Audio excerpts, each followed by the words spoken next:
नमस्कार मु बबली राथ स्वागत करुच्ची आपण समस्त मो चैनल को खरा दिन आसला माने समस्त घरे कंचा आंब खटा प्रस्तुत करा जाय थाए।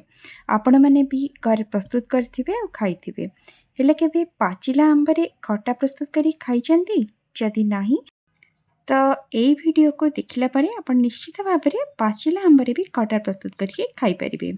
तो एभली भाव में मु नहीं जाइए छोट छोट आंब पाचिला आंब खटा प्रस्तुत करने भाव में छोट छोट आंब को आप नहीं आंब खटा हो बा मिठा हो जो भी आंब हो आप नहीं पारे। तापर आम धोईकी तार ऊपर जो चोपा अच्छी बाहर कर नवा।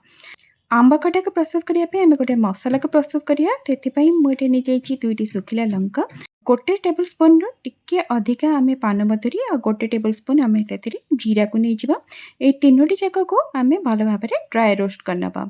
एकदम लो फ्लेम रे आपन ताको ड्राई रोस्ट करेंगे नहीं तो जीरा पान मधुरी सब पोड़ी तो एमती भाव में आम ताको ड्राई रोस्ट करनवा। गोटे मिनिट लगे ड्राई रोस्ट करने तापर ताको ठंडा हो जाए आम ताको हेमदस्तार बाहर करके तार गोटे गुंड प्रस्तुत करनवा। बेसी भल भाव में पालिश करी आपन गुंड प्रस्तुत करेंगे बस दरदरा करी आपन ताको गुंड करी नहीं जाए। आप देखिपे मुझे गुंड तार प्रस्तुत करनेली या एबे साइड रे रखी नबा।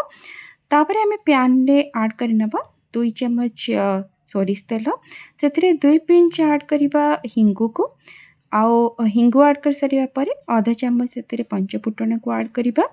फुटण फुटीगला बेल को सेटा बाहर को बाहरी आसता है से मुझे कभर कर नहीं थी।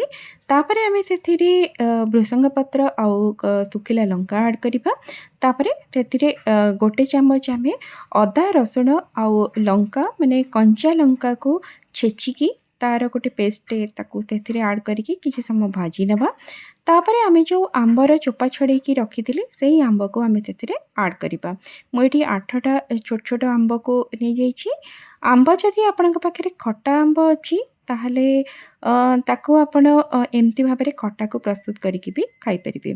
तापर आम से स्वाद अनुसार लुण हलदी आउ ऐड कर नवा कश्मीरी लाल लंका गुंड को जहाँफल कि आमर आंब खटारे बहुत बढ़िया कलर आसी थाए। तो एमती तापरे ताको आम तेल रे किसी समय भाजी नवा। बेसी समय भाजवा दरकार नहीं बस अल्प समय आपन ताको 2 ରୁ 3 मिनिट भाजी नेबे। तापरे आम से ऐड कर नवा पानी पानी ऐड कर सारिबा परे आम से ऐड करवा गुड़ को मुझे गुड़ और चीनी 2टी जाक को ऐड करिछि जहाँफल कि खटार कलर बहुत बढ़िया आसी थाए।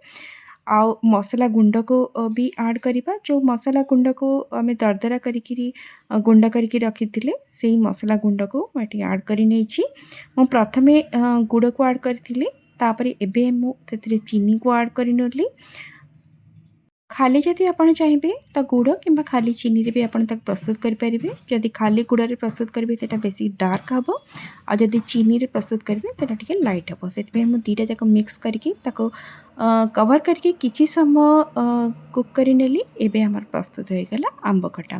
बेसी समय कुक करिया दरकार नहीं कहीं पाचिला आंबरे खटा कर होची तो अल्प समय ही ताको लगी थाए कुक होगा। तो एमती भाव में आपण पाचिला आंबरे खटा प्रस्तुत करी खातु बहुत ही बढ़िया लगे। आपण अनुभव मो सहित निश्चय शेयर करेंगे। वीडियो जदि भल लगे ताले ताको लाइक और शेयर निश्चय करदेवे और चैनल जदि प्रथम कर विजिट कर सब्सक्राइब करने को बिल्कुल भी भूलिए। रहुची।